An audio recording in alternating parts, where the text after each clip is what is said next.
আপনি একবার কল্পনা করুন, আপনার সামনে একটা টিভি স্ক্রিন রয়েছে এবং টিভি স্ক্রিনটা 3টে ভাগে ভাগ হয়ে গেছে।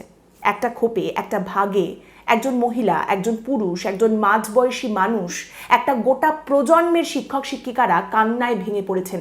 তাদের প্রত্যেকের মধ্যে ভয়, লজ্জা, দ্বিধা, আতঙ্ক। তারা বুঝে উঠতে পারছেন না কি করবেন, পর মুহূর্তে তারা কি করবেন তারা কিচ্ছু জানেন না। একটা খোপে এই পরিস্থিতি, যেখানে এত হাজার হাজার মানুষ, তারা পর মুহূর্তে কি করবেন তারা জানেন না।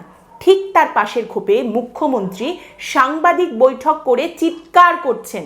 মুখ্যমন্ত্রী চিৎকার করছেন, তিনি খুব ভালো করে জানেন যে তিনি কি করবেন, তিনি কি করেছেন, এরপর তিনি কি করতে চান। তিনি চিৎকার করে বলে চলেছেন অন্য সকলের দোষ। আজকের এই পরিস্থিতির জন্য কে দায়ী?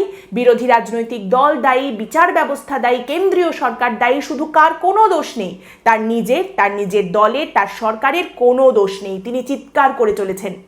আজ তৎকালীন শিক্ষামন্ত্রী পার্থ চট্টোপাধ্যায়কে নিয়েও বেশ একটা দরদ প্রকাশ্যে উঠে এলো মুখ্যমন্ত্রী মমতা বন্দ্যোপাধ্যায়। তিনি বললেন যে তৎকালীন শিক্ষামন্ত্রীকে জেলে রেখে দেওয়া হয়েছে, এখনো জেলে রেখে দেওয়া হয়েছে। সত্যি তো, কতদিন জেলে রাখা হবে আর? তিনি বলছেন একজনের দোষে কতজন শাস্তি পাবে, জেলে রেখে দেওয়া হয়েছে তাকে। সত্যি কি কষ্টের কথা বলুন তো। আর ঠিক তার পাশে স্ক্রিনে, ঠিক তার পাশের ওই খোপটার মধ্যে পার্থ চট্টোপাধ্যায়, যেদিন এই সামনে এসেছে সেই দিনের ছবি, সিবিআই এর বিশেষ আদালতে জামিন চাইতে গেছেন।